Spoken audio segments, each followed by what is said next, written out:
कब्जा कर लिए वो। अब उनकी कोशिश, उनका टारगेट मथुरा की जामे मस्जिद, मथुरा का ईदगाह है। कौन बोलेगा इन पर? इन पर बोलने के लिए तो जिगर में ताकत नहीं है। मौलाना अब्दुल्ला अगर कुछ बोलता है तो तुम्हारे खून खोलते। मौलाना अब्दुल्ला से जलन या हसद करने से कोई फायदा नहीं है। अगर तौहीद सल्फी साहब को, हमारे शेख मोहतरम सदर साहब को या हमारी सूबाई सदर साहब को अगर नाज़िम आला बनाया है किसी ने, तो अल्लाह के तरफ से होता है। ज़ालिक फ़ज़्लुल्लाह युतीहि मन यशा व तुइज़्ज़ु मन तशा व तुज़िल्लु मन तशा। अल्लाह तबारक व तआला इज्जत देता है, वही जलील करता है। अल्लाह ही कुर्सी पर बैठाता है, वही जमीन पर बैठाता है। अगर अल्लाह ने हमको मकाम दिया है तो आपके पेट में दर्द नहीं होना चाहिए। आपको अगर मज़ामीन लिखने थे तो CAA के खिलाफ लिखते आप, जो कि संविधान के खिलाफ है। अगर आपको मज़ामीन लिखना था तो आप मथुरा की जामे मस्जिद और वहां की ईदगाह के ताल्लुक से आप लिखते पेजेस, बड़े बड़े 200-200 300-300 लाइन की आपने लिख करके हमारे फेसबुक पे, व्हाट्सएप पे भेजा। हमने तो आज उसका वही डिलीट कर दिया है। हमने कहा परेशान हो गए हम अपने लोगों से। यकीनन इस कौम को तबाह किसने किया? अपनों ने किया तबाह। देख लीजिए, सिराजुद्दौला को अपनों ने तबाह किया, टीपू सुल्तान को अपनों ने तबाह किया, बड़े बड़े बहादुर शाह जफर को अपनों ने तबाह किया। और आज जो ये कौम तबाह होगी सन 2024 में, जब हिंदू राष्ट्र बनेगा, तो कोई नहीं हम और आप तबाह करने वाले। यही लोग तबाह करने वाले हैं जो फेसबुक के ऊपर 300-400 लाइन का पेजेस लिखते। बताओ तारीख। मथुरा की मक्का मस्जिद, वहां की जामे मस्जिद के अब्दुल नबी, वो थे कमांडर। 1660 और 61 के बीच में जामे मस्जिद बनाई, और जामे मस्जिद बनाने के लिए उन्होंने बाज़ाब्ता जमीन खरीदी। विकिपीडिया देख लीजिए आप, विकिपीडिया, इंसाइक्लोपीडिया देख लीजिए, इन सब वोल्क्सवैगन लेवन की इंसाइक्लोपीडिया देखिए, वहां पर यह बात लिखी हुई है कि उस मक्का मस्जिद को बनाने के लिए ही वॉज, कौन? अब्दुल नबी Khan. He was purchased, purchased का मतलब खरीदना, परचेज्ड फ्रॉम द बुचाज। बुचाज किसको बोलते हैं? बुचाज कसाई को बोलते हैं। वहां पर कसाई रहते थे, और कसाई जिस मोहल्ले में रहते थे उस मोहल्ले का नाम था पारसी मोहल्ला। पारसी मोहल्ला आज भी है वहां पे मथुरा के अंदर। उनसे खरीद कर बाज़ाब्ता तब जाकर वहां पर मस्जिद की उन्होंने निर्माण की। और वो मस्जिद जो आज है वो गैर शाही अंदाज में है, नॉर्मल मस्जिद है, लेकिन उसको भी तोड़ने में लगे। वहां पर जब मंदिर बनाने की बात की जाती, कुर्तबा की जामे मस्जिद, कुर्तबा 1300 चिराग रोशन किए जाते रोशनी के लिए। कौन बोलेगा ऐसे ही काटे जाएंगे हम? कैसे?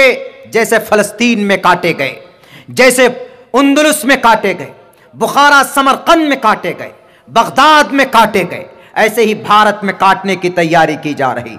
अगर एक दो बंदा बोलता है कोई, तो उनकी हिम्मत अफजाई के बजाय उनके ऊपर अनाप शनाप वीडियोस डालकर, इल्जाम तराशी भुगतान लगाकर उनको डेमोरलाइज करने की कोशिश कर रहे हो।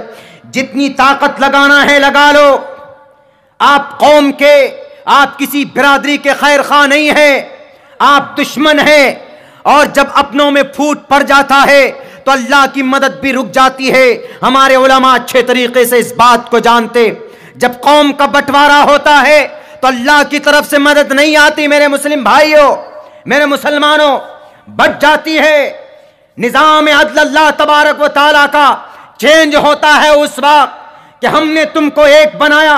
इन्ना खलकनाकुम मिन ज़करिन व उन्सा, एक माँ बाप से तुमको पैदा किया, तुमको बनाया मर्द औरत। वजअलनाकुम शुअबन व क़बाइल लिताअरफू, हमने तुमको शेरशाहबादी बनाया, हमने तुमको अंसारी बनाया, हमने तुमको तेली और चौधरी बनाया, हमने तुमको सैयद बनाया सिर्फ इसलिए कि लिताअरफू, ताकि तुम पहचान सको कि सीमांचल में शेरशाहबादी, शेरशाह बड़ी मजबूत ताकत वाला नाम है आपका। शेरशाहबादी बनाया पहचानने के लिए कि ताकि अब्दुल्ला सालिम के पास अगर कोई एनआरपी और अगर कोई एनपीआर और एनआरसी पूछने वाला पूछे कि आपके कटिहार में कौन लोग रहते, ये कह सकें कि वह जानना कुम शुरूबम वकाबा इलल तारफू की बुनियाद पर कि हमारे शेर शाबादी बिरादरी को लोग रहते, वो कहेंगे क्या वो मुसलमान नहीं? क्यों नहीं, मुसलमान है, वो बिरादरी का नाम है, अलग बिरादरी है, धर्म अलग नहीं है, उनका भी कुरान वही है जो मेरा कुरान। ऐसा नहीं कि उनका कुरान अलग है और वसीम रिजवी के कुरान की तरह हो गया कि नहीं जनाब, शेर शाबादी बिरादरियों का कुरान 30 पारे का है और अब्दुल्ला सालिम के पास जो कुरान है वो 40 पारों का है, 10 पारे लेकर छुपे हुए। ऐसा नहीं है, बल्कि सेम है। वो जानना कुम शुरूबम व क़बाइल लितारफू, पहचानने के लिए, इंट्रोडक्शन के लिए, तारुफ के लिए। इसलिए चीज बंद कर दो, वरना खुदा की कसम दुश्मन मुंह फाड़े हुए खड़े हैं आपकी हड्डियां और गोश्त चबाने के लिए। चले जाइए आप एयरपोर्ट में, तशद्दुद की निगाह से आपको देखा जाता। चले जाइए आप रेलवे स्टेशन पे, ट्रेन पे, दाढ़ी और टोपी देखते ही आपको सीट नहीं मिलेगी। चले जाइए आप कहीं पर, मुसलमान नजर आया, आपसे नफरतें होने लगती है लोगों को। कौन बनाया, ऐसी स्थिति क्यों आ गई? डॉक्टर जाकिर नायक साहब के माथे पर अभी तक यह धब्बा लगा हुआ है कि he was related to the any kind of terrorism. आज तक कोई बोलने वाला है उनके फेवर में? आपका यही भाई कम से कम 10 से 15 जगह स्पीच में बबांगे दुहल बोला। बोलना होता खिलाफ में तो बोल सकते थे हम, लेकिन क्यों नहीं है जरूरत बोलने की। अल्लाह के नबी ने कहा अल मुस्लिम व अखुल मुस्लिम। क्या मतलब है इसका अल मुस्लिम व अखुल मुस्लिम? कि एक मुसलमान दूसरे मुसलमान का भाई है। अल मुस्लिम का जसदिन वाहिदिन, एक मुसलमान बल्कि तमाम के तमाम मुसलमान एक जिस्म के मानिंद हैं। अगर अब्दुल्ला सालिम को तकलीफ पहुंचे, या तौहीद सल्फी साहब को तकलीफ पहुंचे, या हमारे सनाउल्लाह मदनी साहब को तकलीफ पहुंचे, या किसी और आलिम दीन को या किसी आम मुस्लिम को तकलीफ पहुंचे, तो दूसरों को तकलीफ होना चाहिए कि नहीं भाई वो कैसे जेल चले गए, उन पर किसने हमला किया, फौरन बेचैन होना चाहिए। पूरी कौम के लोग एक जगह बैठकर जहां तक हो सके गौर फिक्र करना चाहिए कि इस समस्या से कैसे निकलें। हम लोग बैठे हुए और सोच रहे हैं कि जनाब आएगा ऊपर से कोई मदद नहीं आने वाला। म्यांमार बर्मा में काट दिए गए 40,000 मुसलमान म्यांमार में आपके करीब में है, कोई मदद के लिए नहीं आया, बल्कि वहीं के लोग मुत्तहिद होते तो कुछ काम बन सकता था। हमारे इसी भारत के अंदर जब हम काटे जा रहे हैं ना, अभी कहां नहीं काटा जा रहा, काटे जा रहे हैं। हर 2 दिन में 3 दिन में खबर आती है कि तबरेज को मार दिया, मोहम्मद कासिम को गाय का इल्जाम लगाकर गोधरा में मार दिया। कहां मारते हैं अब? पुलिस लॉकअप में मारते हैं और क्या कहते हैं कि टोटी से लटक कर खुदकुशी कर ली। हरिद्वार में भड़कीले भाषण दिए गए मुसलमानों के खिलाफ, उन पर कार्रवाई नहीं होगी। क्यों? क्योंकि उनके मिनिस्ट्री के तरफ से, उनके गवर्नमेंट के तरफ से कुछ लोगों को छोड़ दिया गया है। भड़काऊ भाषण देने पर वो देंगे, उन पर एफआईआर भी नहीं होगा। अगर आप कुरान की बात करोगे तो आप पर एफआईआर हो जाता। अपनी जान हथेली पर रखकर हम बोलते हैं, हमारे वक्ता बोलते हैं, अगर उनसे कहीं पर चूक गलती हो जाती है तो मैं कहूंगा अपने जिम्मेदारों से अदब के साथ कि उनको आवाम में मत लाइए, उनको बिठाइए। गलती करते हैं अपने रूम में बिठाइए, अपने कुतुबखाने में बिठाइए और उनको कहिए कि आपने यह बयान किया है, आपका यह बयान बिल्कुल गलत है, कुरान और हदीस के खिलाफ, कुरान और सुन्नत के खिलाफ। अगर वो वहां पे झगड़ा करते हैं तो आवामी तौर पर फिर इन्फॉर्म कीजिए कि अब्दुल्ला सालिम साहब ऐसे, इनका अकीदा यह है, ये कुरान और हदीस के खिलाफ बयान करते हैं, मन घड़त बातें बयान करते हैं, इसलिए अब्दुल्ला सालिम साहब को प्रोग्रामों में बुलाकर अपने अकीदे को खराब मत करो। आज तक बताइए, मैं 4 साल से इस सीमांचल का हिस्सा हूं, मैं सीमांचल का नागरिक हूं। मैं जो लोग बाहर से हमको बदनाम करने की कोशिश कर रहे हैं ना, अल्लाह तबारक व तआला तुम्हारे नापाक इरादे में तुमको कामयाब नहीं करेगा। अगर यकीनन मेरी नीयत खराब है तो अल्लाह खुद मुझे तबाह करेगा।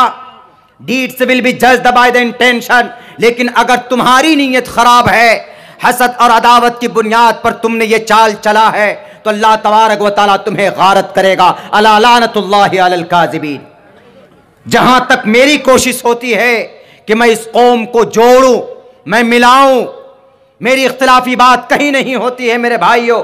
मैं यहां, हमारे सारे यूट्यूब के साथी मौजूद, आप भी मौजूद है, बताइए कि अब्दुल्ला साहब ने कभी अकीदे के ताल्लुक से कोई गलत बात कही?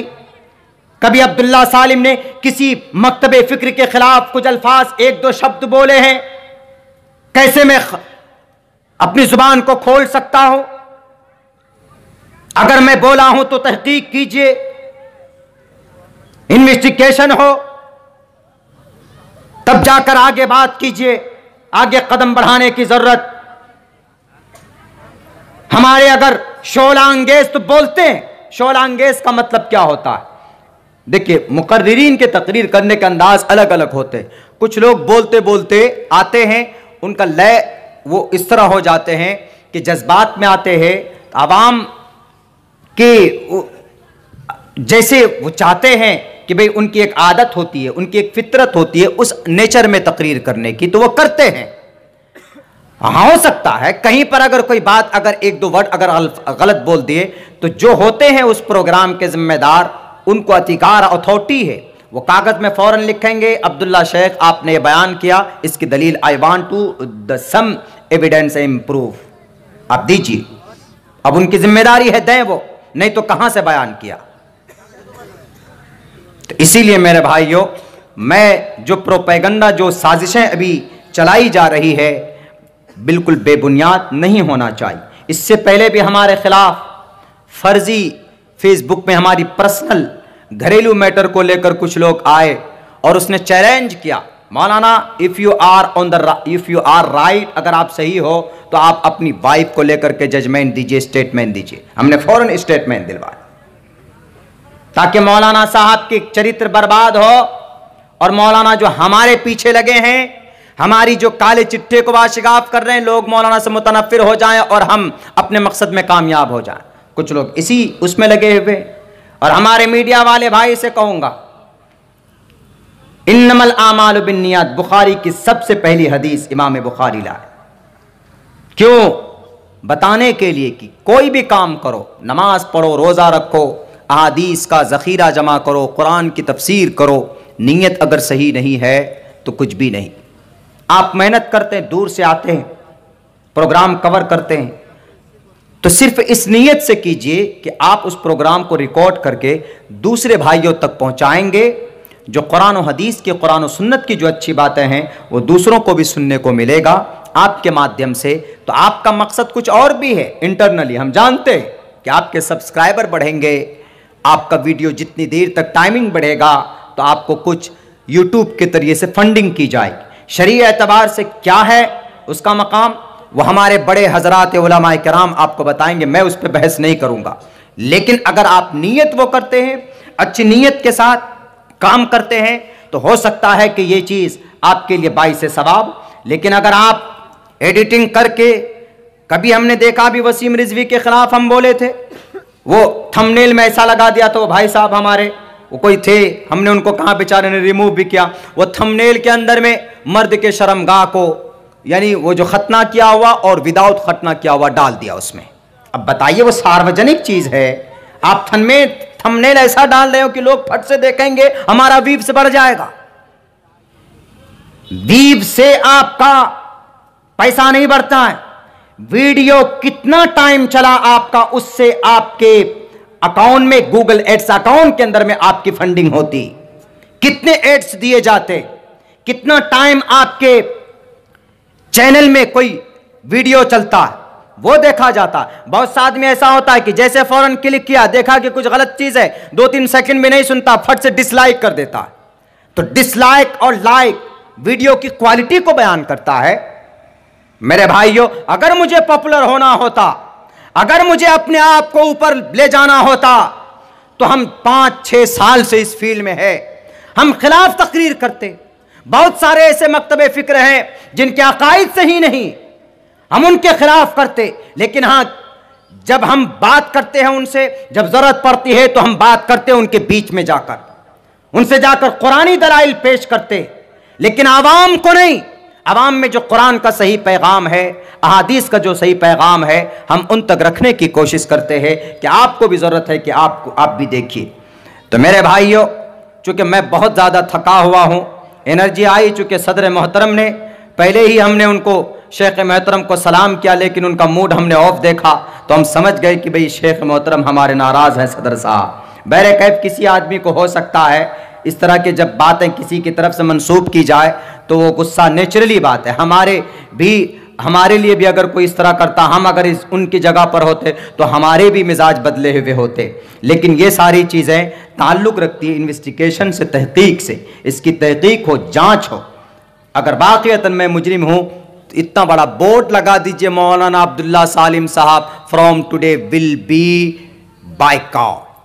बाइकाट कर दिया जाए। मैं एक्सेप्ट करने के लिए तैयार, लेकिन नहीं, तहकीक कीजिए। अगर वाक़ईतन वो बातें क्या है, क्या रियलिटी है, क्या ट्रूथ है, तो मैं समझता हूं कि इंशाअल्लाह मैं बिल्कुल क्लीन और पवित्र और पाक पवित्र होकर उन तमाम के तमाम खुराफात और उन तमाम के तमाम इल्ज़ाम और बहतान से निकलूंगा। भाई गवर्नमेंट है, वो मुख्तार है।